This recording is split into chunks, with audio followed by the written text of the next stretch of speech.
करत होतो. लताबाईंच्याच गाण्यांवरचा कार्यक्रम होता आणि मी लताबाईंबद्दल हे बोल कुठे काय मला जे अनुभव आले. मध्यंतरामध्ये मला एक माझ्यापेक्षा सिनियर म्हणून भेटायला आला आणि मला म्हणाला, आपने लता के बारे में बहुत खूब कहा, मैं मेरे पिताजी की एक कविता आपको देता हूं, आप लिख के लेना. मतलब पहली बात ऐसी कहो कि आपके पिताजी कौन थे. बोले मेरे पिताजी का नाम था प्रेम धवन. क्या बात है. सीने में सुलगते हैं अरमा, आंखों में उदासी छाई है, ये आज तेरी दुनिया से हमें तकदीर कहां ले आई है. क्या बात है. काय लिहून गेला. माझे वडील जेव्हा बॉम्बे हॉस्पिटलमध्ये शेवटच्या घटका मोजत होते तेव्हा त्यांना समजलं की आज लताला राष्ट्रपतींच्या हस्ते भारतरत्न पुरस्कार मिळणार आहे. तेव्हा त्यांनी बेडवरती पडल्या पडल्या लिहिलं, रात सपने में मेरे आए कृष्ण मुरारी, रात सपने में मेरे आए कृष्ण मुरारी, पाव पकड़कर मैंने पूछा हे गिरिधारी, कहा था तुमने हर युग में आओगे कष्ट मिटाने, कहा था तुमने हर युग में आओगे कष्ट मिटाने, इस युग में ना आए तुम क्या भूले वचन पुराने.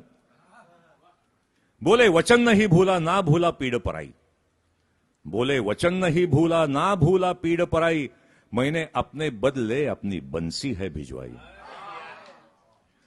वो बंसी जो 7 सुरों की मधुर तान सुनाए, वो बंसी जो 7 सुरों की मधुर तान सुनाए, प्यार का रस बरसाए, दिल का दुख दर्द मिटाए. एक बार जो सुन लो हो जाए मसवारा, एक बार जो सुन लो उसको हो जाए मतवारा, उसकी धुन पर एक भारत क्या झूम रहा सब सारा, झूम रहा जग सारा. मैंने पूछा भगवन उस बंसी का कोई पता है, मैंने पूछा भगवन उस बंसी का कोई पता है, हंसकर बोले अरे वो बंसी तो भारत रत्न लता है, वो बंसी तो भारत रत्न लता है. पण मराठी भाषेचं सौष्ठव काय असतं आत्र्यांकडनं शिकावं. क्या बात आहे. लता मंगेशकरच्या 25 वर्ष झाली कारकिर्दीला सौप्य महोत्सव, तेव्हा त्यांनी एक सुंदर अग्रलेख लिहिला होता मराठामध्ये आणि सुंदर छान शीर्षक स्वरलता. काय सुरुवात केली होती की पक्षाचं कूजन, वाहणारा झरा, मोराचं नृत्य, पहिल्या पावसातल्या मातीचा गंध याला विशेषण लावण्याच्या फंदात पडू नये. त्याचप्रमाणे सच्चा प्रामाणिक सूर त्याला फक्त लता म्हणावं. अतिपरिचयाने सुद्धा ज्याची अवज्ञा झाली नाही अशी एकच गोष्ट म्हणजे लताचा निखळ मुक्त सूर. उर्वशीच्या लताचा कंठ हा खरं म्हटलं तर मानवी ध्वनिसृष्टीच्या प्रांतातील एक अद्भुत चमत्कार आहे. उर्वशीच्या नुपुरांची रुणझुण, सरस्वतीच्या वीणेचा झंकार आणि कृष्णाच्या मुरलीची साध हे सर्व एकवटून साक्षात विधात्यानेच लताचा कंठ घडवलेला असला पाहिजे. लताच्या कंठाला साजेसं अभिवादन करायचंच,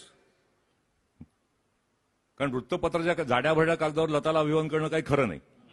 पण तिच्या आवाजाला जर खरोखर अभिवादन करायचं तर प्रभातकालची कोवळी किरण दवबिंदूंमध्ये भिजवलेल्या शाईने, कमलतंतूंच्या लेखणीने, वायुलहरीच्या हलक्या हाताने, फूलपाखराच्या पंखांवर लिहिलेलं मानपत्र गुलाबकळीच्या करंडकातून लताला अर्पण करायला पाहिजे.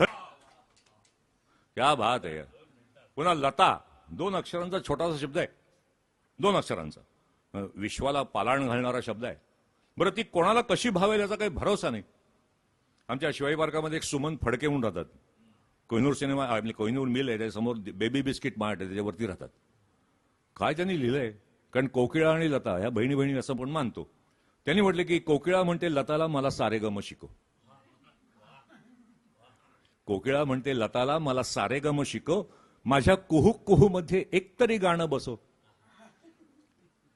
तुझ्यासह वाटे गावी ओळ एखादी, तुझ्यासह वाटे गावी ओळ एखादी, चाल मात्र असू द्यावी जरा सोपी आणि साधी. सगळे मानतात बहिणी बहिणी तुला नि मला, सगळे मानतात बहिणी बहिणी तुला नि मला, परी तुझ्या ओळखीचा योग नाही आला. ठाऊक आहे नेहमी तू असतेस घाईघाईत, ठाऊक आहे नेहमी तू असतेस घाईघाईत, माझ्यासाठी एकदा गडे ये ना ग अंबराईत. शिकव मला आलाप ठेका थोड्याशा ताना, शिकव मला आलाप ठेका थोड्याशा ताना, तुझ्या आवाजाची जादू जरा मला कळू दे ना, गळ्या शपथ शिकेन त्याचं सार्थक मी करीन. कोकिळा म्हणते लताला, गळ्या शपथ शिकेन त्याचं सार्थक मी करीन, दमते जेव्हा फार तुला उसना आवाज मी देईन.